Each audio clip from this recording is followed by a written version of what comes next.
Bien, información complementaria.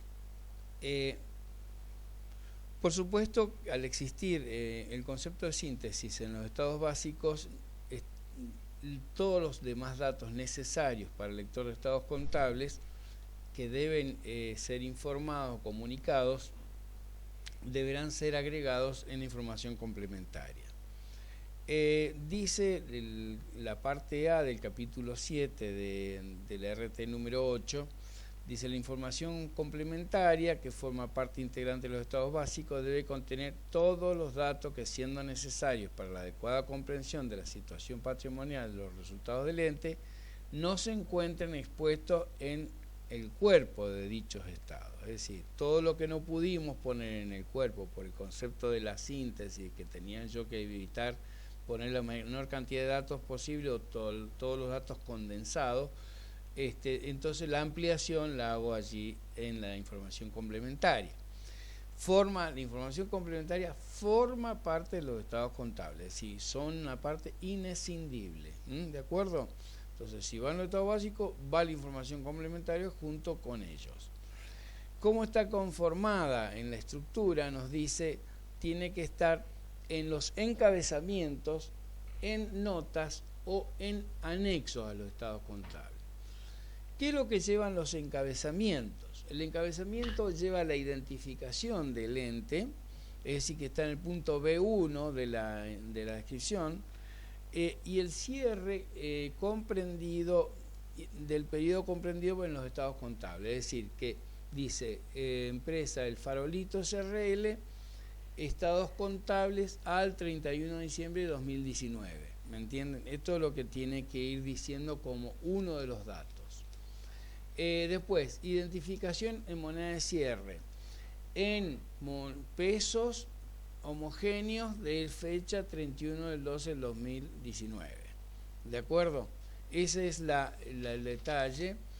Otro dato que tienen que informar, aparte de la moneda en la que se expresan, la identificación del domicilio, la denominación, domicilio legal y duración de la sociedad tiene que ir. Ya después vamos a mostrarles una carátula general de estados contables donde uno debe exponer esa información.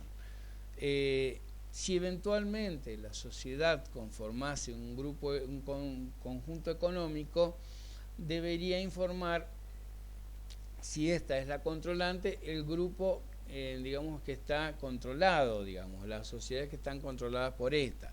Si es una empresa sociedad controlada por otra, debe indicar quién es su controlante.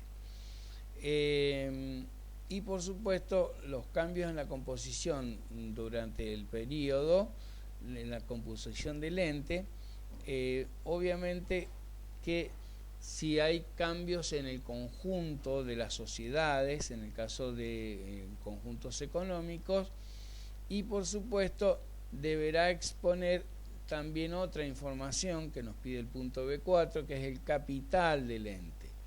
¿Cuál es el monto y la composición del capital del ente? La sociedad del Farolito SRL, que cierra el 31 del 12 del 2019, que tiene el domicilio en tal lado, que tiene tal número de inscripción, que tiene tal plazo de duración, que no forma parte de un conjunto económico, que es la sola empresa, tiene un capital de 1 millón de pesos dividido en 10.000 acciones de 100 pesos cada una. ¿De acuerdo?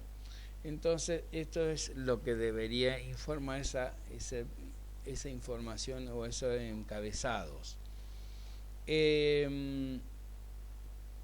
Por supuesto que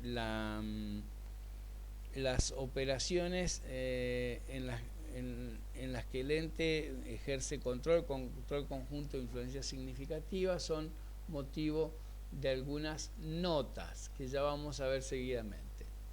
Primero, las normas legales y técnicas utilizadas. Esta es una nota de CISPRE, es la nota número 1, donde dice, bueno, estos estados contables han sido preparados en base a la resolución tal del Consejo de Ciencias Económicas de Mendoza, que aprobó la resolución técnica número 8 y número 9, en el caso de una sociedad comercial. En el caso de una entidad sin fines de lucro, en función de la resolución técnica número 8 y número 11 dirá. Si una entidad cooperativa dirán en función de la resolución técnica número 24 de entidades cooperativas, etcétera, etcétera. Así será la nota en cuanto a las normas legales y técnicas, básicamente técnicas utilizadas. Si se ha hecho si se exponen los estados contables en moneda homogénea, qué metodología se aplicó en la moneda homogénea y por supuesto algunas otras anotaciones que hay que ir haciendo relativo a las operaciones del ente, como actividades principales entidades sobre las que se ejerce control conjunto de influencia significativa, disposiciones legales que tengan importancia fundamental para el funcionamiento del ente. Todo esto debe informarse acerca del tema de comparabilidad, en el caso que tuviesen, digamos así, distintos criterios de medición que se hubiesen utilizado en un ejercicio u otro que afectasen la comparabilidad de los resultados o de la medición del patrimonio, por supuesto, como consecuencia. Cuando se presenten estados contables anuales, dice el punto B6 de este capítulo 7 de la resolución técnica 8, dice: cuando se presenten en los estados contables anuales o en su preparación se modifiquen sustancialmente las estimaciones efectuadas para la preparación del estado contable correspondiente a periodo intermedio del mismo ejercicio, la naturaleza de dichos cambios y su efecto en las mediciones de los principales rubros afectados. Bueno, hay como una exigencia de aclarar todo aquello cuanto pudiese afectar la comparabilidad de los estados contables y por supuesto la conformación patrimonial, de modo tal de aproximar toda la información a la realidad lo más posible, ¿no? Los criterios seguidos para reexpresar los estados contables en el caso de necesidad de reexpresiones en periodos de inestabilidad monetaria. Después, operaciones con entidades en las que se ejerce control conjunto de influencia significativo, tenemos que informarlo. Eso fue lo primero. Después, consideraciones acerca de la comparabilidad, es lo que acabamos de ver, de la unidad de medida. La composición y evolución de los rubros, es decir, que cuando yo presento en el estado de situación patrimonial, por ejemplo, digo, caja y bancos, tantos pesos, tengo que decir si el dinero está en caja, si está en la cuenta del banco, cuenta corriente banco tal, cuenta corriente banco cual, caja de ahorro a la vista banco tal o cual, si existe moneda extranjera o no. Toda esa composición del rubro está en esa parte de la especificación o aclaración en cada rubro. Cada rubro, por supuesto, lleva en el estado de situación, en el estado principal, digamos así, o en el estado básico, lleva una referencia a su nota o a su anexo en cada uno de los rubros en la medida que corresponda alguna aclaración sobre el mismo. Normalmente así ocurre y en todos los rubros que están expuestos en el estado de situación patrimonial, por ejemplo, y hay veces que en el estado de resultado también, y en el estado de evolución patrimonial también, hay referencia a notas o a anexos que evidentemente pueden estar ampliando la información de síntesis que nosotros tenemos allí. Bien,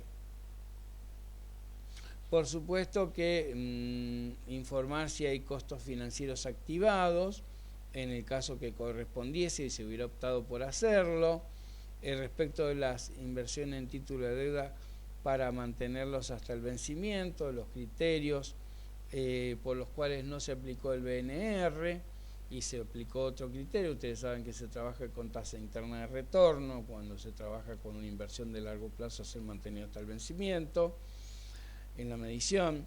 Después, habría que los créditos, las inversiones, las deudas, dice, cuya medición se haga con base a sus valores corrientes o sus costos de cancelación, los métodos seguidos para los supuestos considerados para su cuantificación. Es decir, cuando no se sigue el criterio, se sigue uno de los criterios primarios elegidos, y sobre todo cuando se están por liquidar, que se trabaja muchas veces con BNR o por costo de cancelación en el caso de los pasivos, ¿no? Respecto de la llave de negocio positiva, nos dice, bueno, es un tema que no hemos visto mucho nosotros, en realidad casi no lo hemos visto. La vida, cuando sobre todo es un bien de uso intangible, de vida útil indefinida, hacer siempre alguna explicación en la medida que se justifica seguir manteniendo la vida útil indefinida y con, digamos así, manteniendo la misma medición, ¿no es cierto? Cuando se hayan reconocido, reversado desvalorizaciones, nos da una serie de pautas también muy específicas para el caso que yo les recomiendo leer, porque bueno, no creo que sea muy conveniente estar hablando de que si la desvalorización se revirtió, que si no se revirtió, cómo se consideró en la desvalorización, cómo se considera en la reversión. Es algo que de mucho detalle, que entiendo supera el propósito del curso. Después, la composición de los rubros de importancia que no está incluido en el cuerpo de estados contables. Muchas veces hay cosas que no están en el cuerpo de los estados contables. Por ejemplo, información acerca de mercaderías tenidas, o sea, en propiedad de terceros y tenidas en poder de la empresa, o sea, en depósitos de la empresa para su venta, o en el caso de ya en el caso de contingencia sí nos da una especificación, pero cualquier otro tipo de información que nosotros consideremos importante y que por su naturaleza no tenga que ser incorporada en otras informaciones, En cuanto a los criterios de medición contable activo y pasivo, bueno, lo que decíamos recién, siempre hay que detallarlos en cada rubro.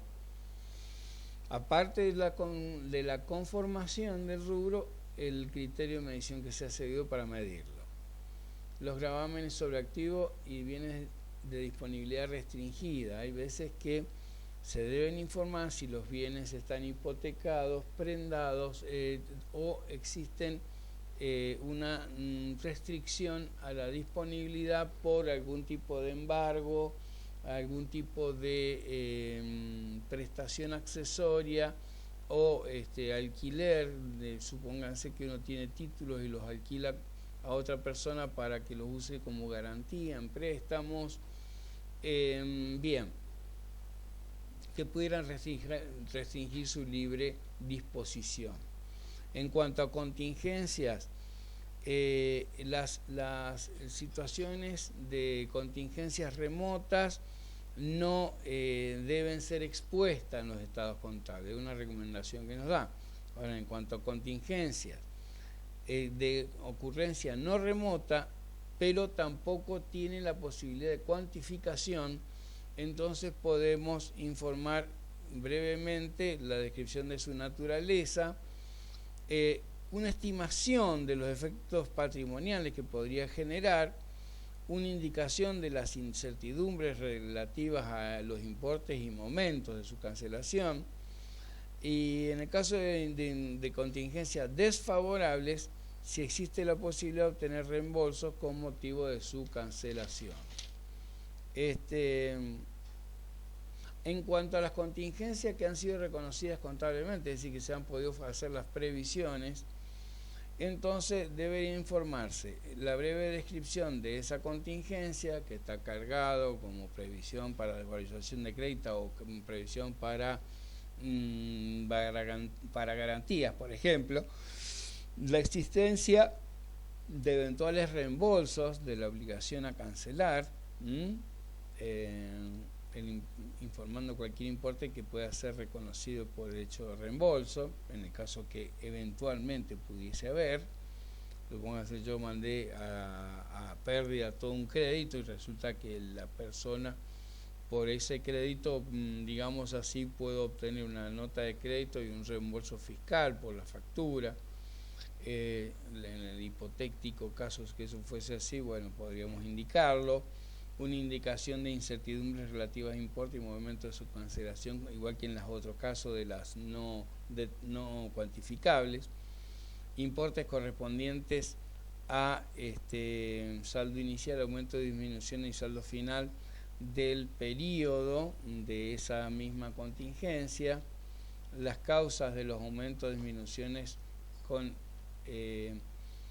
en el caso de contingencia para cuya medición se haya practicado el descuento financiero de pagos futuros, debe mostrarse por separado los incrementos atribuibles exclusivamente al paso del tiempo, y dentro, como lo vimos ahí en una indemnización, creo, para juicios, dentro de las disminuciones, las originadas en usos deben diferenciarse de las ocasionadas por reversiones de importes no utilizados. Eso es importante porque hay veces que la previsión no se utiliza y debe ser revertida. Si la previsión no se usó durante el ejercicio y están vencidos todos los créditos que cubría, obviamente tenemos que revertirla. Esa reversión se informa. O cuando haya hechos que no puedan ser informados acerca de las previsiones, o sea, de las contingencias reconocidas contablemente, debe ser informado el hecho. Otro tema que hay en cuanto a contingencias, podríamos decir que entonces considera las tres. Las remotas las toma por el grado por la probabilidad correcta. Las remotas, las probables no cuantificables y las probables cuantificables.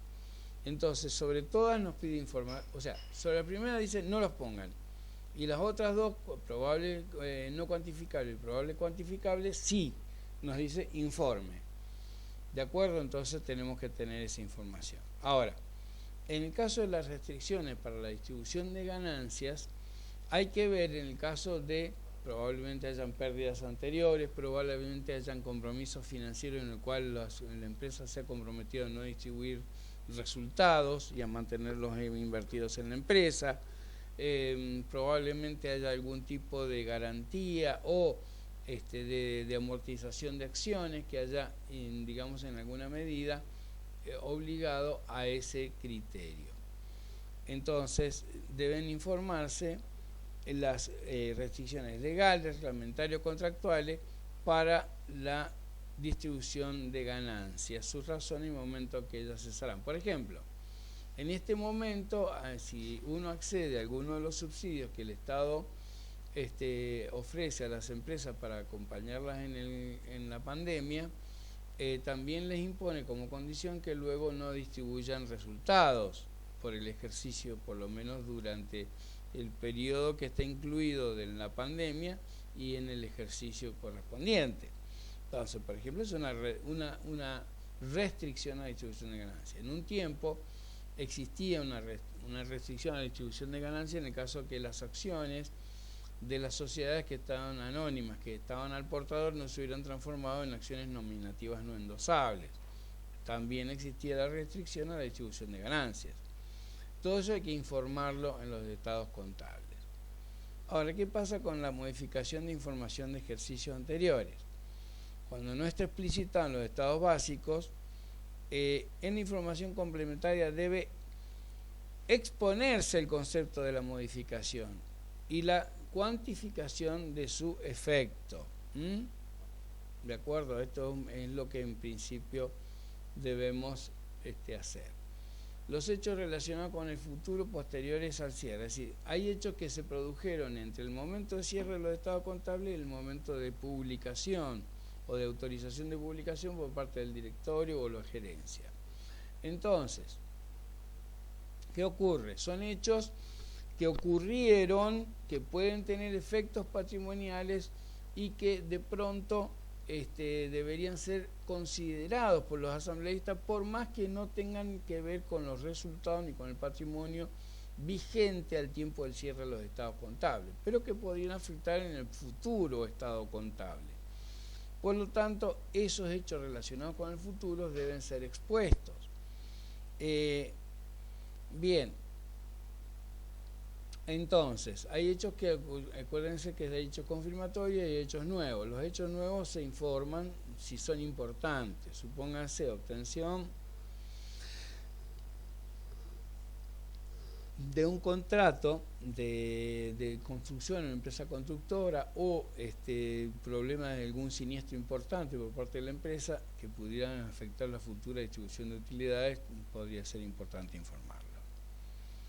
Otra información nos pide participación en negocios conjuntos. En el caso de que la empresa participe en una UTE o en una ACE, debe presentar como información complementaria de su estado contable un detalle de la parte correspondiente a la subparticipación en negocios conjuntos, incluida en cada uno de los rubros de los estados contables del participante. Esta información podrá presentarse separada según el tipo de actividad de los negocios conjuntos. Y asimismo se explicará que se han tomado como base estados contables de negocios conjuntos preparados de acuerdo con las normas contables profesionales. Bueno, puede presentarse en las notas de los estados contables en las que se detalla la composición de los principales rubros según lo establecido por esta resolución. Entonces, esto es lo que nos está diciendo. Si yo tengo una participación en una UTE o una ACE, debo informar, hacer una información específica sobre esa participación, o eventualmente pareciera que tiene la posibilidad de integrarlo a los otros rubros de caja y banco, créditos, bienes de cambio, bienes de uso, etcétera, que son, está bien, porque las participaciones en la ACE también, o hacer un rubro específico de participación ACE, que es lo que me parecería a mí mucho mejor. Después, pasivo por costos laborales. Bien, cuando no se hubieran reconocido o haya situaciones que deban ser informadas respecto a los pasivos laborales, debe informarse, por ejemplo, si hay algo que quedó sin reconocer por alguna razón específica de medición y de reconocimiento y de objetividad, cuantificación, por ejemplo, entonces deberá informarse que el pasivo está pendiente de reconocimiento y el cargo resultado del ejercicio si es que se hizo. Si no se hizo, bien, el que debería haberse hecho, evidentemente. Lo que pasa es que no se acepta que no exista un tratamiento adecuado sobre el tema. O sea, si hubo posibilidad de reconocimiento, debe reconocerse el pasivo laboral, y si no se reconoció, ¿por qué razón no se reconoció? Eso es lo que deberíamos declarar. ¿Cuál ha sido la dificultad para reconocerlo? Bien, y la información sobre la aplicación del BPP, del método del valor patrimonial proporcional.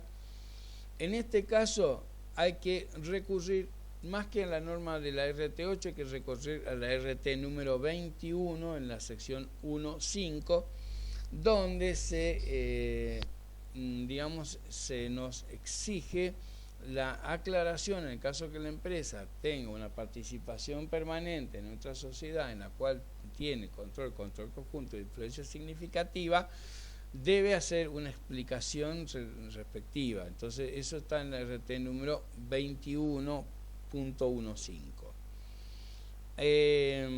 Si hubiera que aclarar aspectos sobre el estado de flujo de efectivo, también deberá informarse. Ahora,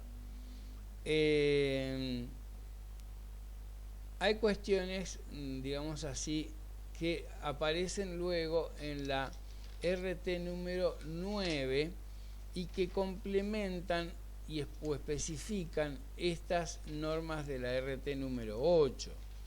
Por ejemplo, aparte de los conceptos generales, la RT9 nos trae el tema, la parte de síntesis y flexibilidad, el alcance, el modelo, etcétera.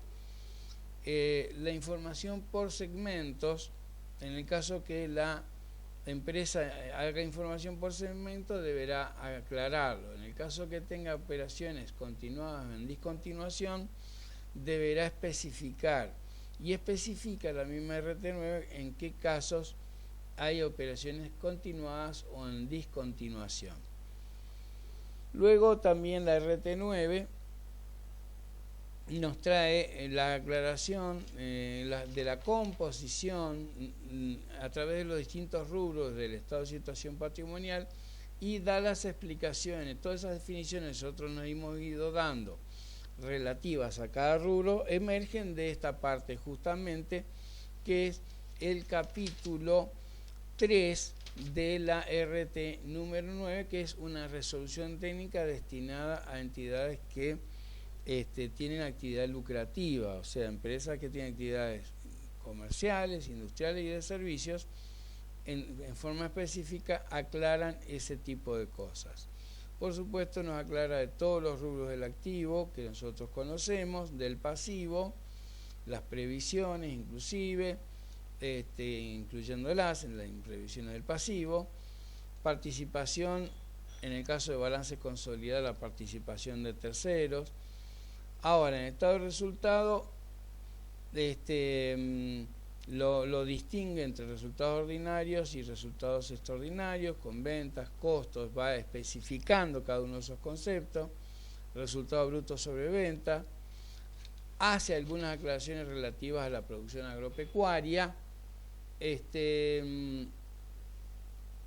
luego los resultados por la medición de los bienes de cambio a valor neto de realización por las causas que ya conocemos, porque los bienes tienen mercado conocido, porque los bienes tienen un anticipo que asegura su venta y la empresa está en condiciones de asegurar, de cerrar esa transacción, de cumplirla y de cobrarla y de ganar el dinero. Eso, en esos casos nos dice, bueno, usted mide BNR, bueno, ese resultado por medición a BNR que nosotros hicimos en un reconocimiento ya también debe ser expuesto en ese estado de resultados. Explica entonces qué es lo que conforman los gastos de comercialización, de administración y los otros gastos. El resultado de inversiones en entes relacionados también lo explica, la depreciación de llave de negocio, los resultados financieros y por tenencia, vuelve a hacer una explicación como en la RT8 sobre los resultados financieros y tenencia, sobre los otros ingresos y egresos, sobre el impuesto a las ganancias y en el caso de los balances consolidados, la participación minoritaria sobre resultados. Por otra parte, nos hace una explicación de los resultados extraordinarios y en algunas sociedades que deben hacer información específica sobre resultados por acción ordinaria. En el capítulo 5 nos habla del estado de evolución del patrimonio neto, del aporte de los propietarios, o sea, ustedes saben que lo ubica y luego lo define y lo ¿cómo se llama? Lo detalla en función de las partidas que lo originan. Entonces, el aporte de los propietarios, resultados acumulados. Así son las dos divisiones que tiene el estado de evolución del patrimonio neto. Por supuesto que nos habla de las ganancias reservadas, resultado diferido y resultado no asignado, en caso de resultado acumulado. Y en caso de aporte de los propietarios nos define capital suscrito, aporte irrevocable, prima de emisión. Son las que nos definen aquí como a consignar en este estado de evolución del patrimonio neto. Y en información complementaria, por supuesto, tiene información relativa a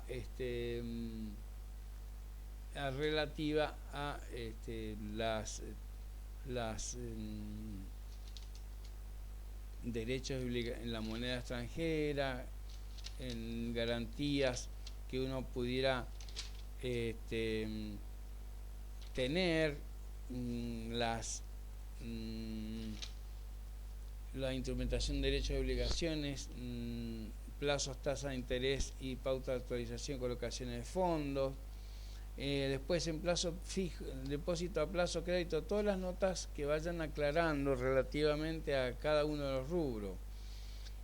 Plazo, créditos de inversiones de corto plazo, en cuanto a caja y banco, en cuanto a bienes de cambio, en cuanto a activos biológicos, bienes de uso, propiedad de inversión, inversiones permanentes, bienes de disponibilidad restringida, activos intangibles, previsiones.